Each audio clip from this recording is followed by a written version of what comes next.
Bueno, vamos a hablar un poquito escuetamente, pero vamos a hablar sobre Marcel Lefebvre.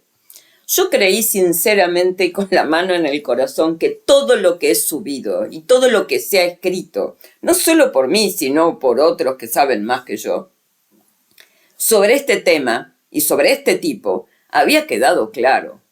Que hay católicos que no podían volver a sumarse a la mentira. Sobre Lefebvre había quedado claro. Pero no, lo que uno da por sentado de que quedó claro, parece que no quedó claro. ¿Y saben por qué yo creo que parece que no queda claro? Y que no queda claro y que la gente vuelve una y otra vez a caer en lo mismo, porque no leen. No leen, son católicos que no leen, que no contrastan. Entonces después van a terminar condenándose por la real estupidez de no leer.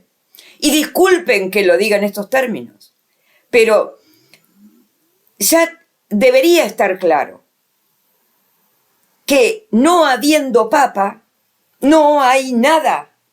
No hay ni Marceles Lefebvres que transmitan válidamente nada, ni tusistas que transmitan válidamente nada.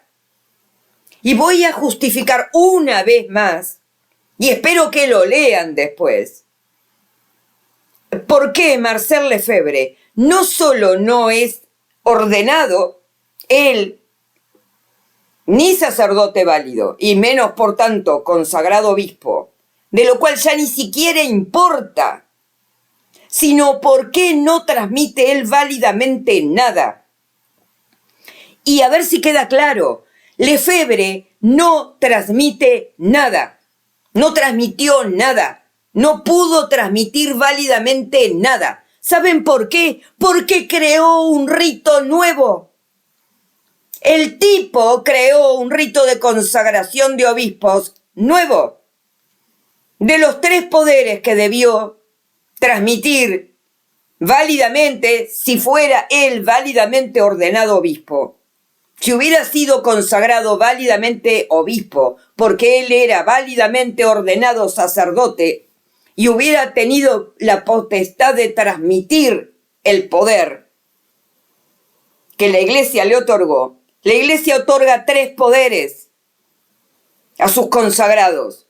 Y el tipo transmitió uno, y no lo digo yo, lo dijo él. Entonces, a ver, ¿por qué no leen?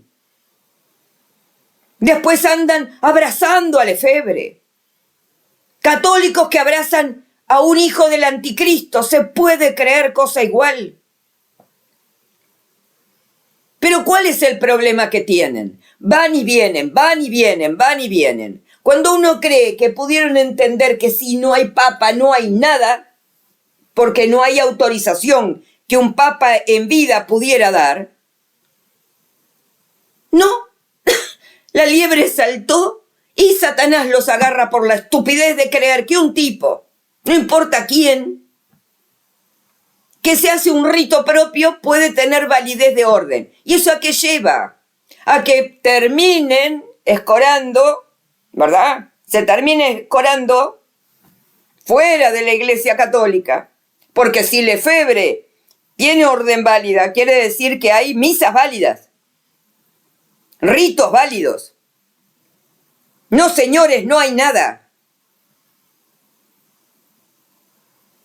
Bien, paso a leer y luego voy a dejar acá para que lo lean y contrasten. Vayan a la verdad, investiguen, dejen de seguir estúpidos que tratan de ver cómo pueden hacer para encajar en su emotividad porque no toleran la soledad.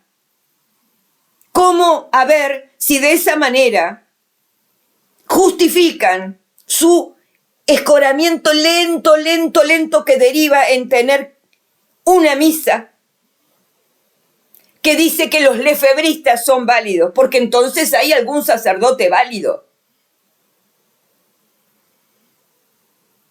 No se defiende al hereje.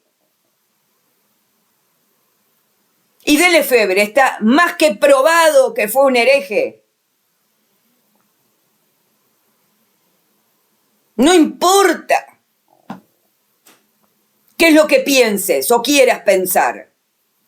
Está demostrado que es un hereje el tipo. Un mal bicho, un mal sano, un lobo disfrazado de cordero.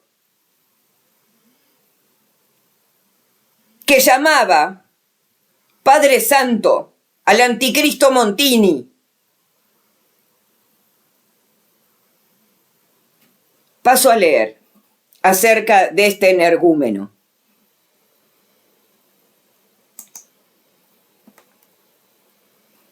Empezamos sobre las ordenaciones. Marcel Lefebvre fue ordenado sacerdote y luego consagrado obispo por el cardenal Liénard, al que el mismo Lefebvre reconoció públicamente que era masón consagrado grado 30. Perdón, en realidad es grado 32. Unos pretenden aducir que la consagración episcopal de Lefebvre, a pesar de Liénard ser masón, no invalidaría el rito, debido a que había un co-consagrante. ¿Cierto? El problema no es solo la consagración episcopal, es su ordenación sacerdotal a manos de un masón que había sido juramentado grado 30, 4 años antes como caballero Kadosh. Ese es el grado que tenía Liénard. Masón, caballero, Kadosh. Ordenado 4 años antes de la consagración que él hizo supuestamente de Marcel Lefebvre. El cardenal Achille Liénard, en 1924, fue consagrado caballero Kadosh, grado 30 de la masonería. Sacrificador de Lucifer es el término. Iniciado perfecto, caballero del águila blanca y negra, que significa sacerdote del buen príncipe hermafrodita. Una buena línea de meta, sin duda. Esta es la raíz oculta del tradicionalismo pseudo-católico decapitado. Adonai Nokem. De Achille Liénard. A continuación se muestra una lista cronológica de eventos significativos en la vida de Achille Liénard, informada en el boletín número 72 del difunto Hugo María Kellner, PhD, Caledonia, Nueva York, julio de 1977. Nació en Lille, Francia, el 2 de julio de 1884. Sacerdote ordenado el 29 de junio de 1907. Ingresó a la logia masónica en Cambrai el 15 de octubre de 1912. Se convirtió en visitante en la masonería Rosacruz del siglo XVIII en 1919, llegando al grado 30 Kadosh en 1924.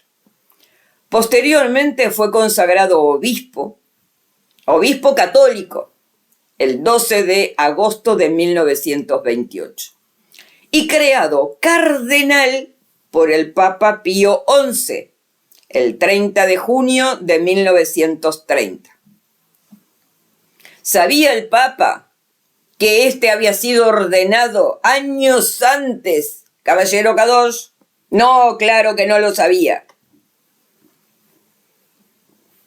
Pero es una nota importante.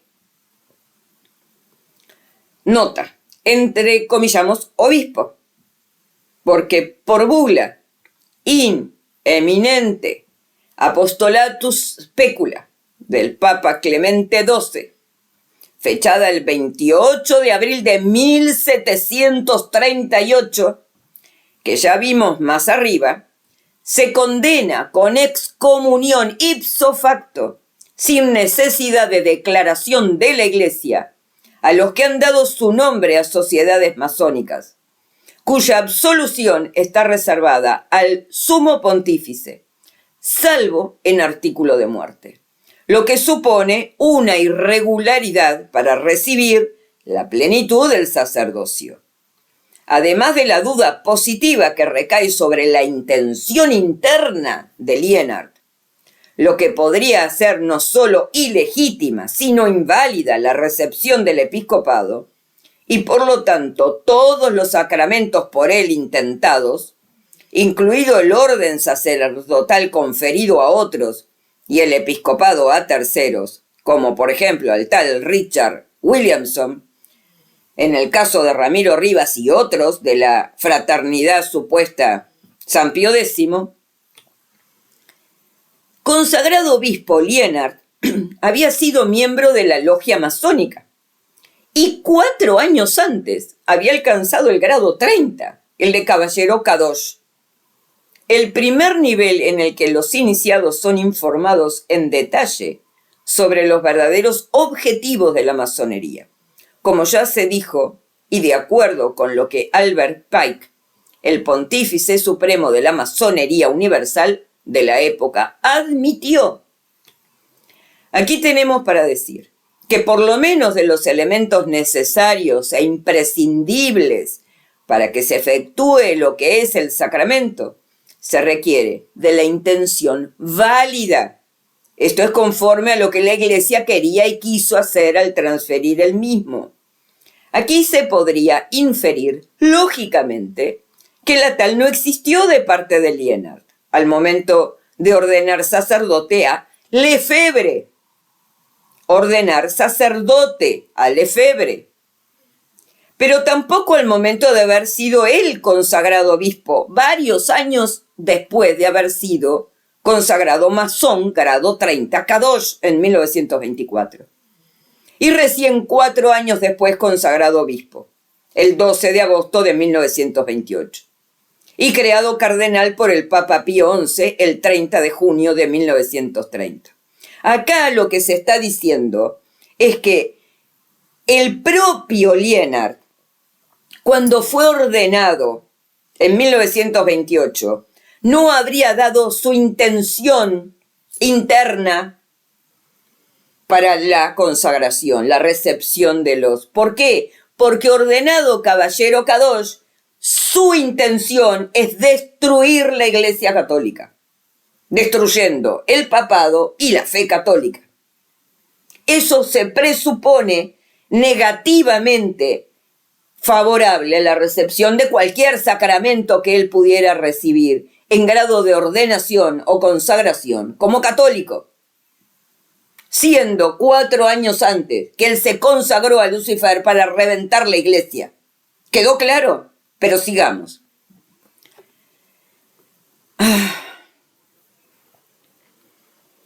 Acá estamos hablando además de la ordenación de Ramiro Rivas, que sostiene que las órdenes sacerdotales y episcopales conferidas por un obispo, que se presupone masón, son siempre válidas si el rito exterior es correcto, debiéndose presumir que la intención fue entonces la de hacer lo que la Iglesia quiso hacer. Eso es lo que la Iglesia dice.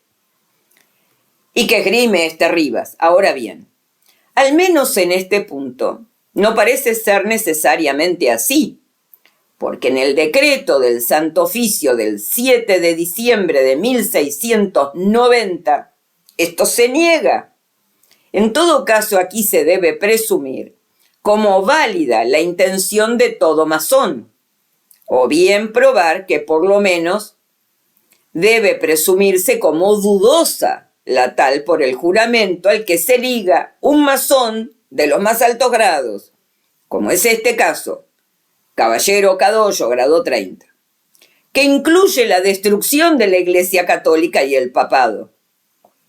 Cuando se toma conocimiento de lo que significa esta ordenación, se puede tener serias dudas acerca de que la voluntad interna o intención del tal Lienard haya sido traspasar el poder que otorgaba la Iglesia al aspirante del sacerdocio, porque estaría negando su ordenación y juramentación como caballero Kadosh, grado 30 de la masonería, que es la destrucción de la Iglesia.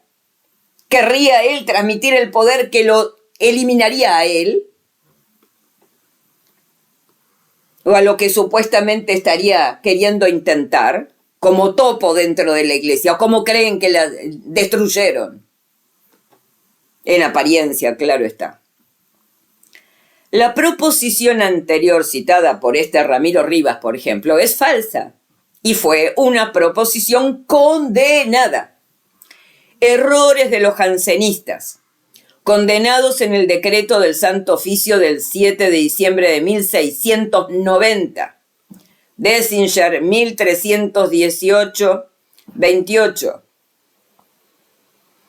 ¿Es válido el bautismo conferido por un ministro que guarda todo el rito externo y la forma de bautizar, pero resuelve interiormente consigo mismo en su corazón: no intento hacer lo que hace la iglesia?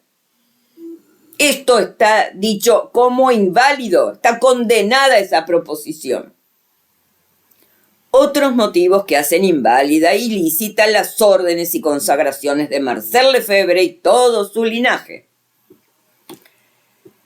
Según vimos y leímos en Betrayat Catholic, que Marcel Lefebvre perdió el oficio y jurisdicción al adherir a la secta de Pablo VI en 1965, según el canon 188, numeral 4, por ejemplo, y según la bula Cum ex apostolatus officio, y que la ordenación sacerdotal del tal luego Richard Nelson Williamson, a manos del mismo Marcel Lefebvre, fue el 29 de junio de 1976, cuando ya había perdido Marcel Lefebvre su autorización y jurisdicción para ordenar primero y recibir de este mismo Lefebvre la consagración episcopal, en 1988, en la Fraternidad Sacerdotal San Pío X.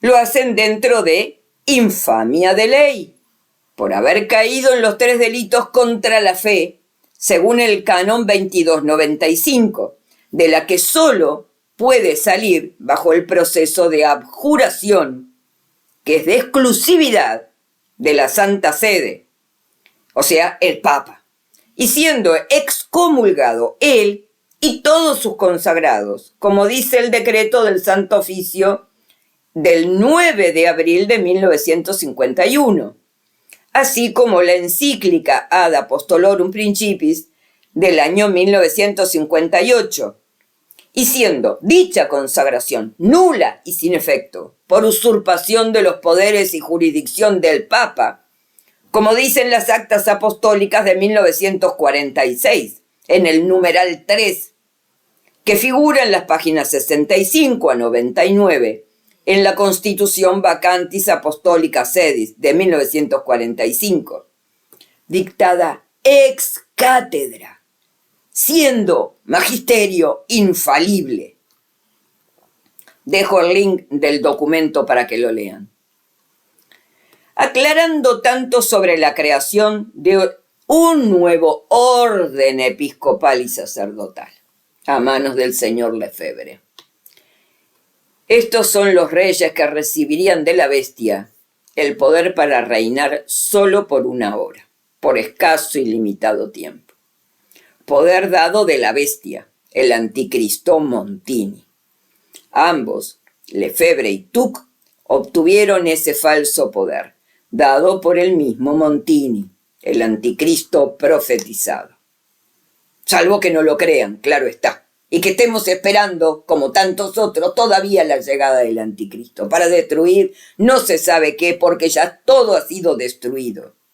Salvo que crean que lo que está sentado en el Vaticano es verdadero. Sigamos. Del bandidaje de Satanás revistiendo de falso poder a los suyos para engañar a las ovejas del redil de Cristo, nosotros, al menos pretendidamente. Tercero, obispo sin autoridad.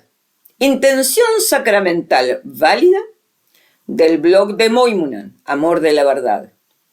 Estas conclusiones, que son el final del estudio de este artículo para el caso Tuck, lo es también para Lefebvre y cualquier otro después de ellos.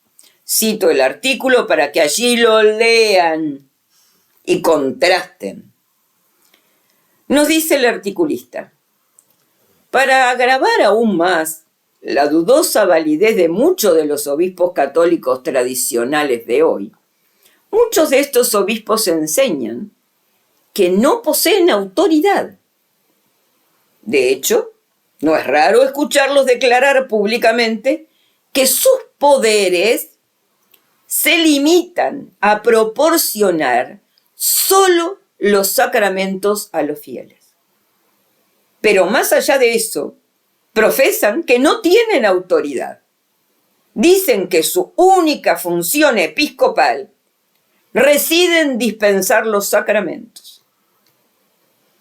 Al abrazar esta teoría, lo que estos hombres han hecho fue crear un nuevo episcopado, uno sin precedentes históricos o apoyo doctrinal, porque en ninguna parte, ya sea en la historia de la Iglesia o en sus doctrinas, se puede encontrar un obispo de los sacramentos solamente. Es un invento nuevo, simplemente lo inventaron. Y como con casi todas las novedades católicas que no proceden de la autoridad legítima de la Iglesia, contiene un error. Pero de acuerdo con el alcance de este artículo, simplemente consideraremos el error de esta nueva teoría sobre cómo afecta la validez de las consagraciones episcopales. Quienes deseen examinar este error con mayor detenimiento son dirigidos a los obispos católicos tradicionales. ¿Poseen autoridad? Los sacramentos efectúan lo que significan. Es de fe que los sacramentos del nuevo pacto contienen la gracia que significan. Fundamentos del dogma católico. Página 328. Y es aquí donde nuestros santos obispos sacramentales tienen problemas. Para que el sacramento de la consagración episcopal signifique algo más que la mera dispensación de los sacramentos, es decir, que también significa la concesión de poder enseñar y el poder de gobernar, que son los tres poderes que la Iglesia transfiere, no solo el de los sacramentos. Los obispos del rito latino reciben exactamente el mismo rito de consagración. Todos los obispos de rito latino reciben exactamente el mismo rito de consagración. No existen ritos de consagración separados para los obispos residenciales y los no residenciales. También es digno de mención que al 31 de diciembre de 1961, la Iglesia Católica tenía 2.342 obispos. 1.370 eran obispos residenciales y 972 obispos titulares. ¿Qué es un obispo? Por el arzobispo Joseph Urtasun en 1962. Esto significa que el 42% de todos los obispos eran obispos no residenciales, una minoría muy considerable. De nuevo, todos consagrados según el mismo rito. Entonces hay un único rito sacramental de consagración. Y este rito necesariamente debe producir lo que significa. Estos dos puntos están fuera de discusión. Lo que el rito de la consagración produce en todos los obispos. Lo que el rito de la consagración produce en todos los obispos. A continuación se presentan algunos extractos del rito de consagración de un obispo que evidencia el otorgamiento del poder, no solo para santificar, que es el de los sacramentos, sino también el de enseñar y el de gobernar. El juramento. Acá viene el texto del juramento. Observaré con todas mis fuerzas y haré que otros observen las reglas de los santos padres, los decretos, ordenanzas o disposiciones apostólicas, reservas, disposiciones y mandatos. El examen. Pregunta. ¿Le darás a cada una de las personas para las que estás ordenado, tanto por palabras como por ejemplo, las cosas que entiendes de las escrituras divinas? Pregunta. ¿Recibirás, mantendrás y enseñarás con reverencia las tradiciones de los padres ortodoxos y las constituciones decretales de la Santa y Apostólica Sede? Pregunta. ¿Observarán y enseñarán con la ayuda de Dios la castidad y la sobriedad? Pregunta. ¿También anatemizarás cada herejía que surgirá contra esta santa Iglesia católica?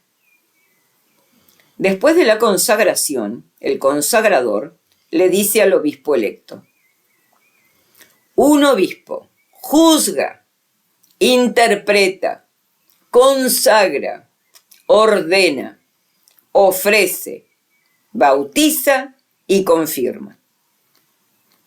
Después de la unción de la cabeza con aceite sagrado, dice: dale, oh Señor, las llaves del reino de los cielos. Todo lo que atare en la tierra, que sea atado igualmente en el cielo, y todo lo que desatare en la tierra, que también se desate en el cielo. Cuyos pecados él retendrá, déjalos retener. Y remite los pecados de quien quiera que él remita.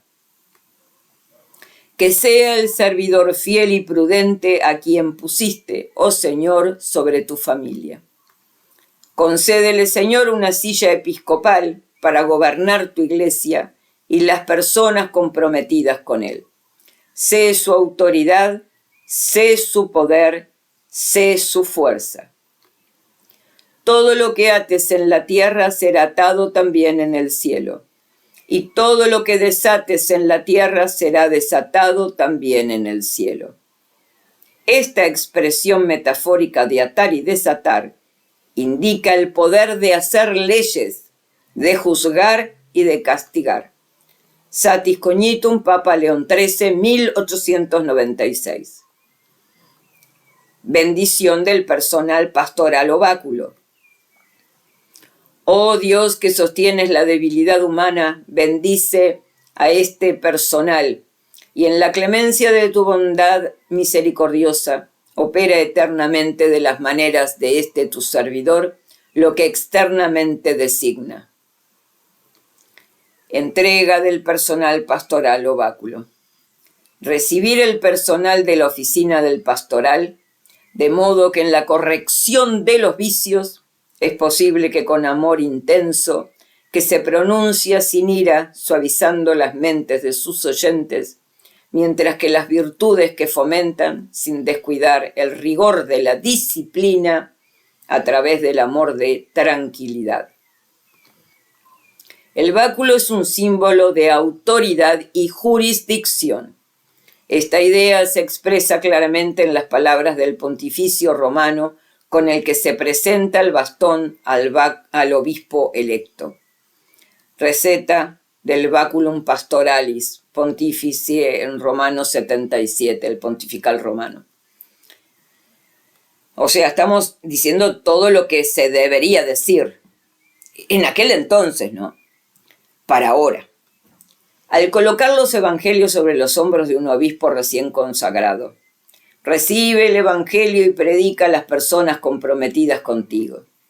Es de destacar que la ley de la Iglesia otorga a los obispos residenciales y titulares el privilegio de predicar en cualquier parte de la faz de la tierra, siempre que no estén explícitamente prohibidos por un obispo residencial particular dentro de su propia diócesis. Después de que un obispo recién consagrado ha sido guiado por la Iglesia, dice: «Oh Dios, el pastor y gobernante de todos los fieles, mira con tu misericordia a este tu siervo, a quien has designado sobre tu Iglesia, y concédete, te suplicamos, que tanto por palabra como por ejemplo, él pueda edificar a todos aquellos que están a su cargo, de manera que con la grey de confiada a él pueda alcanzar la vida eterna». Por lo tanto, uno puede ver a partir de estos diversos extractos que el asunto y la forma de este sacramento significa el concepto tradicional de un obispo, el de santificar, enseñar y gobernar. Es aquí donde creo, dice el articulista, que los obispos de sacramentos leo de nuevo.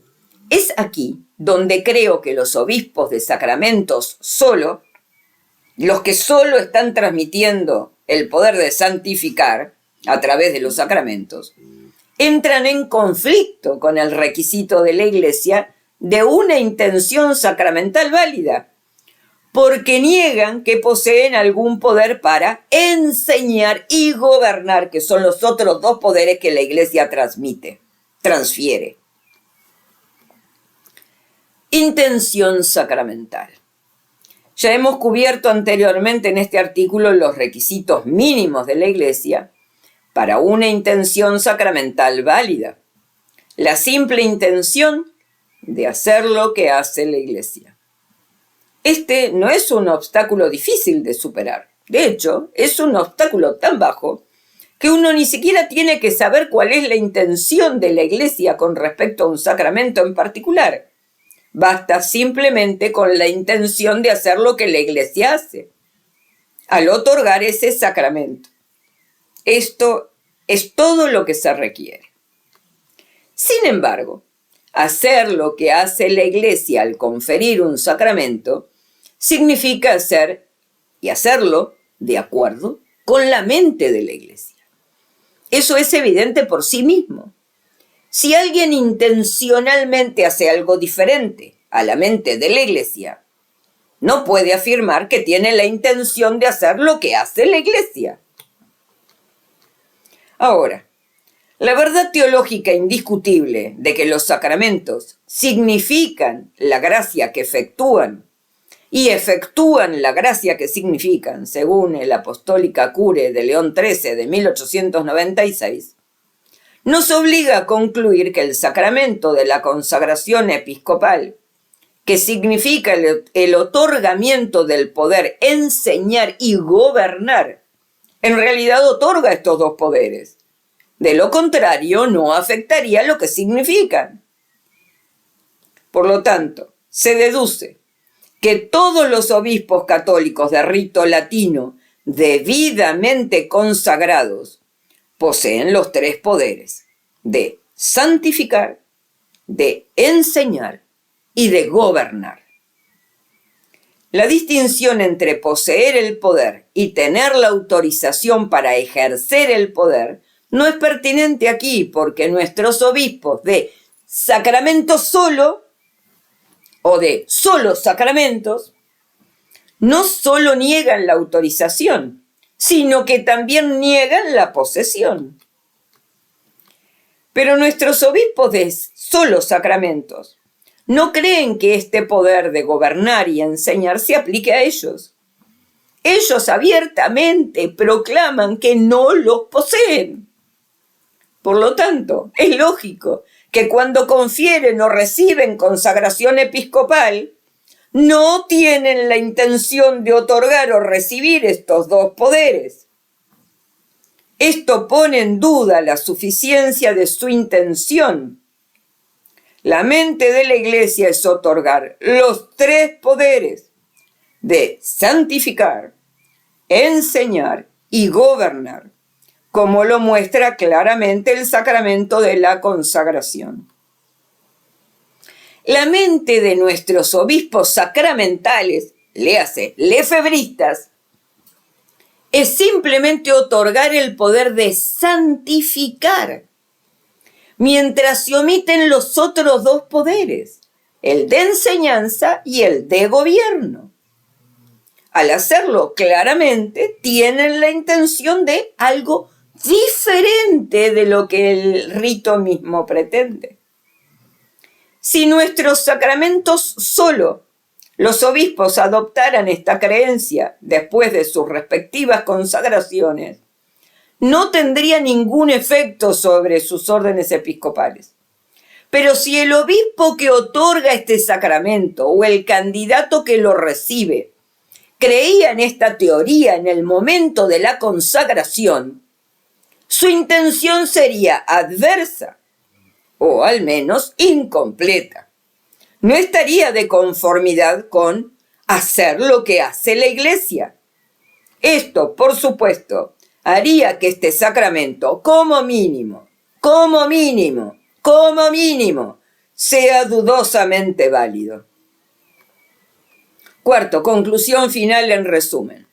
Sabemos que la validez del sacramento de las órdenes para quienes afirman ser obispos o sacerdotes católicos requieren el mismo estándar de certeza moral. Que Marcel Lefebvre y su progenie no cumplen con el estándar mínimo de certeza moral y por lo tanto no pueden en la práctica ser aceptados como obispos católicos. Que aquellos consagrados por el obispo Tuc y su progenie no han cumplido con el estándar mínimo de certeza moral y por lo tanto no pueden en la práctica ser aceptados tampoco como obispos católicos. Que aquellos obispos que consagran un obispo mientras retienen la intención de otorgar los poderes de enseñanza y gobierno no han cumplido con el estándar mínimo de certeza moral y por lo tanto no pueden en la práctica ser aceptados como obispos católicos. Fin de la cita del artículo en el blog de Amor de la Verdad de Moimona. Dejo el link. Antes de pasar a los casos puntuales de las consagraciones de Tuc, vamos a tener otras lecturas, pero el Papa Pío XII declara inválidas las órdenes tradicionalistas. Dirán, ¿cómo si vienen después? Bien, escuchen. El arzobispo Nodin Tuc y Marcel Lefebvre no pudieron crear válidamente sacerdotes y obispos durante un interreño porque no se pudo obtener un mandato papal y la confirmación del nombramiento episcopal. El nombramiento de los obispos y la emisión del mandato papal ha estado reservado exclusivamente a los romanos pontífices durante siglos. Presumir la posesión del mandato papal y la confirmación de cualquier nombramiento al episcopado es, por tanto, una usurpación de la jurisdicción papal, según la infalible Constitución Electoral de 1945 del Papa Pío XII, la llamada, y por todos conocidas aquí, Vacantis Apostólica Sede. Vas para más conocimiento. Que invalida cualquier intento de consagración. No sé qué es lo que no queda claro. Además, los hombres que nunca llegaron a ser obispos difícilmente podían establecer seminarios u ordenar sacerdotes válidamente, actos que solo pueden ser ejecutados por un obispo válidamente consagrado en comunión con el romano pontífice. Algunas afirman que las supuestas órdenes transmitidas por Tuc y Lefebvre no pueden considerarse inválidas porque estos hombres fueron aprobados y nombrados bajo el Papa Pío XII. Pero la validez de las ordenaciones, consagraciones de Lefebvre y Tuc en las décadas de 1970 y 1980 y las ordenaciones posteriores conferidas por sus obispos ha sido cuestionada, incluso por los tradicionalistas, durante décadas. Por lo tanto, ya son dudosas y deben evitarse, porque eso es lo que manda la Iglesia.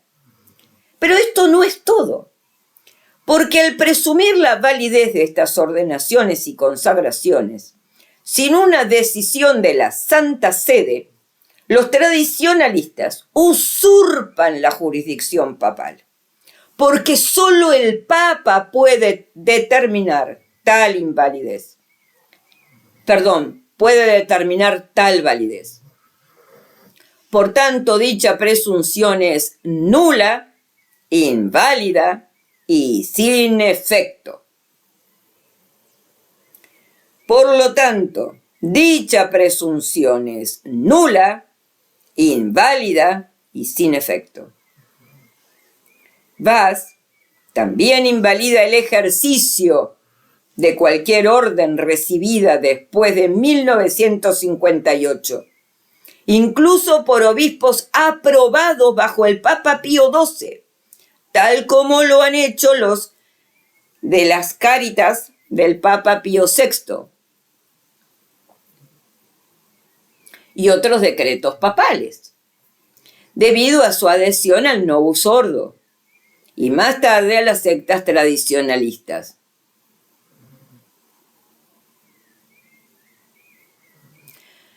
Los hombres que transmitían estas órdenes, incluso si usaban el antiguo rito, que es otra cosa que aducen, eran al menos sospechosos de communicatio in sacris.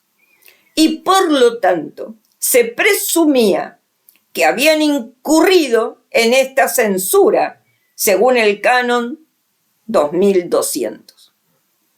Y sin duda también otras censuras. El canon 2200 los declara culpables hasta que el Papa determine lo contrario. Presumir el levantamiento de estas censuras y penas reivindicativas, lo que es claramente un acto de jurisdicción papal, es usurpar dicha jurisdicción. Por lo tanto, cualquier ejercicio de estas órdenes, incluso si son válidas, constituye una presunción de absolución y dispensa de estas censuras, una usurpación de la jurisdicción papal que las vuelve nulas, sin valor e inválidas. Es un hecho probado e indiscutible que la única fuente jamás citada para proporcionar jurisdicción a lo largo de la historia de la Iglesia es el Romano Pontífice, léase, un papa válido, quien tiene la jurisdicción suprema de la Iglesia. Afirmar que tal jurisdicción es suministrada en su ausencia por la ley misma es absurdo, ya que el derecho canónico mismo se basa en el derecho papal y la existencia perpetua del Romano Pontífice. Y decir que es suministrada por Cristo es una herejía protestante, condenada en el Concilio de Trento, Dessinger 960-967. Vas, vacantis apostólicas sedes de su santidad el Papa Pío XII, prohíbe apelar al principio de suministro e invalida cualquier apelación como una usurpación de la jurisdicción papal durante un interreño. También se anula cualquier intento de cambiar o derogar el derecho canónico. Esto incluiría la violación del canon 6, numeral 4, que exige que los tradicionalistas se adhieran a la antigua ley sobre la herejía, lo que significa que no se necesita ninguna sentencia declarativa para su existencia. El canon 104, reflejado en Vaz, que invalida todo lo hecho por error. El canon 147, que requiere que para poseer jurisdicción el clero ciertamente válidamente ordenado o consagrado debe recibir primero un cargo de la autoridad competente. El canon 200, que exige la presentación de prueba de competencia. El canon 804, que exige la presentación de célebret para celebrar la misa. El célebret para celebrar la misa. O sea, no cualquiera puede hacerlo porque se le cantó y va y dice que lo hace. Tiene la que está obligado a presentar el célebret para celebrar la misa. El lugar distinto de la propia diócesis del sacerdote. Y el canon 2265, numeral 1, que prohíbe a los excomulgados avanzar a las órdenes. Y estos son solo algunos, entre muchos, de los que les prohíbe a estos tipos hacer cualquier cosa de las que están haciendo. Por lo tanto, los tradicionalistas no son más que laicos que simulan los sacramentos. Y esto lo sabemos infaliblemente por boca del Papa Pío XII. Cristo nos advirtió que en estos tiempos seríamos inundados por falsos pastores, asalariados y falsos cristos. En decisión vinculante aprobada por el Papa Pío XII sobre el canon 147, que declara inválido a cualquiera que pretenda poseer jurisdicción sin que primero se le haya asignado un cargo en la Iglesia por autoridad eclesiástica competente. El Santo Oficio describe a tales hombres como ladrones y asaltantes que no han entrado por la puerta. Actas Apostólicas C desde el año 42, página 601. Huye entonces mientras puedas, no sea que tales hombres te roben esa perla de gran precio, tu salvación eterna. Así que como vemos, no importa ya probar si de origen estos dos Lefebvre, por la intención de un masón a la hora de ordenarle sacerdote, quiso hacer lo que la Iglesia Católica, Apostólica y Romana manda y quiere conferir. Y en el caso de Tuc, cuando éste perdió la potestad jurisdiccional de consagrar, si al momento mismo de aceptar el nombramiento de Roncalli y luego de Pablo VI, o bien lo hizo ya al momento de haber conferido las consagraciones, bajo pecado de retener o no retener el poder de la consagración. Ambos hombres están absolutamente fuera de la potestad de jurisdicción para poder consagrar, por lo dicho anteriormente, y por haber usurpado las potestades del sumo pontífice en vida durante el tiempo de la vacancia y del interregnum, invalidando todos sus actos a partir de ese momento. Fin de la cita de Betrayad Católica, escrito por Teresa Stanfield Benz sobre este punto, mágicamente explicado. En otra parte del texto, Teresa Stanfield Benz dice: en tiempos ordinarios se considera válida una consagración hecha por un obispo hereje, como lo era Roncalli, incluso antes de su elección. Pero el que recibe las órdenes, también el que consagra, queda automáticamente excomulgado y se lo prohíbe ejercer por el canon 2370. El reverendo Carlos Agustín comenta: esta suspensión, ipso iure, dura hasta que la sede apostólica la dispense expresamente. Luego enumera lo siguiente en sus notas a pie de página. Porque el derecho de ordenar obispos pertenece solo a la sede apostólica, como declara el Concilio de Trento.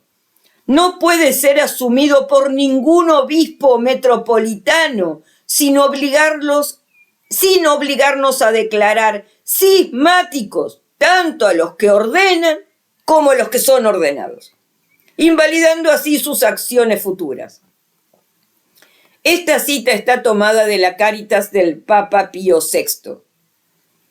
En 1791, emitida contra 3 obispos que consagraron a otro obispo sin el mandato papal. Agustín señala que figura como fontes, o sea, o ley antigua, para el canon 2370, comentando que este es un ejemplo de su efectiva aplicación. Durante un interreño, el ejercicio de estas órdenes es una usurpación de la jurisdicción papal, suponiendo el cese de la censura, que solo puede ser levantada por un papa, y una violación del derecho canónico. Por lo tanto, cualquier acto intentado por estos hombres, mientras se encuentren bajo esta censura durante un interreño, es nulo y sin valor. Fin de la cita de Teresa Stanfield. Luego seguimos acerca de la invalidez e ilicitud, por tanto, de la ordenación sacerdotal del propio Ramiro Rivas. Y seguimos adelante. Dice en otro lugar Teresa Stanfield sobre el caso de Tuc, Lefebvre y los tradicionalistas. El Papa Pío XII declara inválidas las órdenes tradicionalistas y justifica a lo largo de eso todo lo que hemos venido diciendo. Quiere decir que queda claro que no pueden seguir defendiendo a Lefebvre ni a Tuc, porque es ir contra la Iglesia. Les voy a dejar el material para que lo lean, lo investiguen. Es obligación de un católico, ante la más mínima duda que exista sobre la ordenación sacerdotal o consagración episcopal, investigar y obligar a que se muestre de dónde surge. Eso es lo católico. Lo no católico es hacer lo que están haciendo muchos con este tema. Decir, Lefebvre sí, entonces lo defienden, si sus órdenes son válidas o no son válidas, si Tuc, si son... No, estimados, acá hay una orden por la que nos regimos, que es toda la disciplina y doctrina magisterial de la Iglesia Católica, hasta su santidad Pío XII. Y su santidad Pío XII estableció un artículo por primera vez en la Constitución Apostólica para el tiempo de la vacancia que declara nulas y sin efecto cualquier usurpación del poder de un papa en vida. Y cuando habla de nulidad, refiere a lo establecido por su santidad León XIII sobre los actos nuliter, que su santidad León XIII declaró inválidos. Todo acto nulo deviene en inválido. ¿Quedó claro? Pueden seguir defendiendo a Lefebvre y así se condenarán felizmente. O pueden entender lo que la Iglesia ha dicho y sostenido, y sobre todo para defender nuestra salvación en este tiempo, lo que se debe hacer y no hacer. Seguir y defender a un hereje es consumarse hereje. Como quieran, hagan lo que quieran. Ahora no podrán decir que no tuvieron material sobre el que apoyarse para saber lo que tenían que hacer o no hacer. Benditos sean. No creí tener que volver a hablar de este tema. Ahora bien, te voy a pedir, si quieres, que te suscribas a este canal. Sobre todo que escuches todo el material de principio a fin de cada uno de los audio-vídeos, que leas el material escrito que acompaña a cada uno de los audio-vídeos, que contrastes la información, que la estudies, que la leas y que la vuelvas a estudiar. Obligados estamos los católicos a saber sobre nuestra fe. Dice el Señor, mi pueblo muere por ignorante.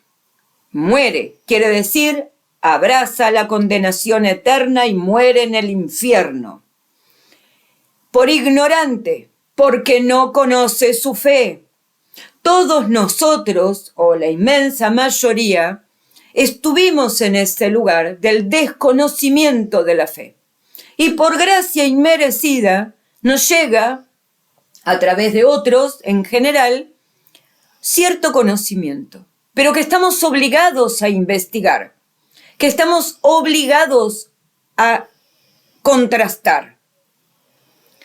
Dice el padre Frederick Faber en el sermón dado en el Pentecostés de 1861 a los católicos, que serán los hombres buenos, por estar en el lugar equivocado, los que terminarán haciendo el trabajo del anticristo. Léase, serán los hombres buenos los que, estando en el lugar equivocado, harán el trabajo del anticristo. ¿Qué significa esto? Que los que permanecen en el lugar equivocado, en una postura equivocada, o en un sitio equivocado, o con quienes están equivocados, abrazarán la herejía y por tanto quedarán afuera de la Iglesia Católica, haciendo y ayudando al anticristo porque son considerados por el entorno buenas personas, léase, buenos sacerdotes, léase, buenos obispos, aunque estén disfrazados de tales, pero son buenos, quiere decir, tienen una buena intención. El infierno está plagado de buenas intenciones. El católico está obligado a permanecer en el lugar donde la iglesia está. Y la iglesia está en el lugar donde el Papa dijo que estaba. Léase, Papa igual católico, católico igual no hereje. Si es hereje, no es católico y por tanto jamás podría ser Papa. Cum ex apostolatus oficio de su santidad Carlos IV. Les ruego encarecidamente que lean, que escuchen, no titulares. El católico no puede leer solo titulares. Está obligado a leer e informarse, a conocer sobre su fe. Nada hay más importante en su vida que esto. Para sí, para terceros, para sus hijos, para su familia. Nada hay que le lleve la vida tanto como no saber, no contrastar y hacer fe en cualquiera que diga cualquier cosa. Es cierto, no es un tiempo sencillo donde la claridad reine porque está el que tiene la llave de la infalibilidad entre nosotros. Léase, un papa. Y cuando se dice papa se dice católico, por eso es válido. Si no, no es papa. Punto. Acá, los católicos seguimos a un papa válido. ¿Cómo sabemos que es válido? Porque no cometió herejía pública, al menos conocida. Desde este momento hacia atrás, todos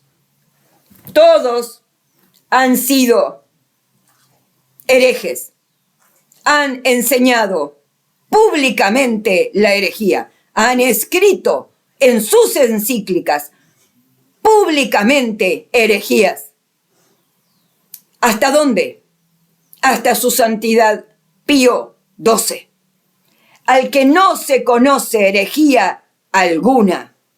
Porque muchas de las cosas que se salen a decir sobre Pío XII son inventos malsanos que no contrastan con la realidad de sus enseñanzas. Que cuando se va a lo que quiso enseñar, escrito estaba, que no es lo que dicen que escribió, o enseñó, o justificó. Así que les pido encarecidamente, estudien, y si están en grupos de algún tipo, de alguna naturaleza, donde se cuestiona la voluntad del Papa Pío XII, donde no se acata la voluntad de lo obligado por Pío XII en vacantis apostólica sede, esto es, a considerar a un Lefebvre, a un Tuc o a un Ramiro Rivas o a un el que sea como válido, cuando se lo declara la propia Iglesia inválido, váyanse. Esos grupos son malsanos, esos grupos contienen la semilla del error. Y es preferible que se sientan solos en casa investigando y sacándose las dudas, porque Dios les va a hacer llegar la verdad, que permanecer en esos grupos donde insanamente serán conducidos al error. La verdad se acata, no se discute, y Vaz es absolutamente claro. Alcanzaría solo con lo que Vaz dice, sin entrar en ningún otro canon, para saber que no se puede seguir a nadie porque no tiene jurisdicción, y lo declara un papa de forma solemne, en rito solemne y ex cátedra. Quiere decir, con el apoyo del Espíritu Santo, innegable, para que estés obligado a seguir lo que allí dice.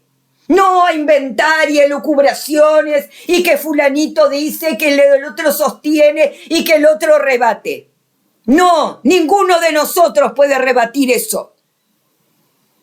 Y su santidad Pío XII dijo que los declaraba nulos y sin efecto, inválidos. Quiere decir, por más que lo hagan no, y lo hayan tenido en su potestad la validez del orden y de la consagración episcopal, no la pueden transmitir. ¿Por qué? Porque lo decidió un papa. En este caso lo decidió su santidad Pío XII, declarando la tal cosa inválida. Quiere decir, no importa si el tipo tenía validez de origen. El papa decidió que no lo transmite y está dentro de sus potestades. Y estos temas han sido estudiados y aclarados en la Iglesia por tantísimo tiempo, de que si el Papa dice que no se transmite, por ejemplo, el sacramento del bautismo, está en autoridad de retirarlo. Quiere decir que si el Papa Pío XII dijo que no se transmite la validez porque se está usurpando el poder de jurisdicción que él o un Papa válido no transmitió, ese obispo se declara inválido, no ilícito, inválido. A ver si entienden. Sí, me enoja todo esto, me enoja muchísimo, porque por estupideces nos hacen caer. Váyanse de los grupos donde esta miércoles se está transmitiendo falsamente. Con carita de buenos, varones y mujeres. Sí, escuchen lo que dice Frederick Faber. Serán los hombres buenos, léase, hombres y mujeres, los que, estando en el lugar equivocado, léase, grupos, o iglesias, o sectas, están transmitiendo el error. Váyanse, más les vale por su bien y el de los suyos que se vayan. Espero todos tengamos la bendición que no merecemos de esta gracia gratis dada, de poder haber llegado a este conocimiento, que muchos hubieran querido antes de morir abrazados a la herejía de la Iglesia conciliar, por ejemplo, o de los tradicionalistas, lefebristas, tucistas y sus derivados, para morir en la Iglesia católica y poder salvarse. No es chiste esto de que estamos hablando, no es un juego de niños. Esto lleva o la muerte eterna o la salvación eterna, no hay término medio. Cuando hablamos de herejía y de morir hereje, se muere fuera de la Iglesia católica, por tanto, se abraza la condenación eterna. No es un chiste. Y que vos permanezcas en esa estupidez, cualquiera sea tu nombre, no es un chiste. Que estés escuchando estupideces dichas por los que se llenan en los ombligos enormes de ego y se ponen en maestro ciruela. No es un chiste. La Iglesia te obliga, te enseña a que tú no sigues un idiota, civil, lego, lo que sea. Sigues la voluntad de un papa que tiene la infalibilidad. Y en este tiempo donde no tenemos uno, seguimos el magisterio de ese papa. Eso es ser católico. Eso es seguir siendo miembro del cuerpo místico de Cristo, permanecer en su iglesia y mostrarla viva, con todos sus signos. Porque ya dijo San Agustín, en el tiempo del anticristo, la Iglesia católica no será visible. No aparecerá en sus manifestaciones concretas y correctas de siempre. No será visible. ¿Dónde va a estar si no? En los fieles que permanezcan adictos, sometidos y obedientes hasta lo último en el magisterio de los papas verdaderos en vida, que estuvieron con vida. Esto es, el último abraza a todos los anteriores, su santidad Pío XII. No es posible que después de todo lo que se escribe, de todo lo que se lee, de todo lo que se dice, haya todavía quienes discutan que hay magisterio que admite a un Lefebvre como transmisor del orden y de la consagración válida, o un TUC.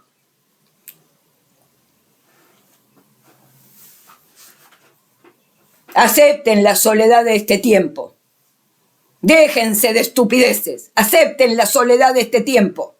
No nos piden demasiado más que eso. Es grave, sí, pero no demasiado más.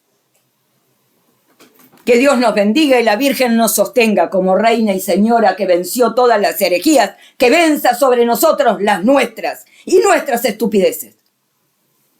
Y hacedlo llegar esto a todo el mundo. Y lean, escuchen y transmitan. No sean cómplices de no transmitir la verdad. No sean perros mudos, ni tibios, que serán expulsados de la boca de nuestro Señor Jesucristo. Gracias por escuchar.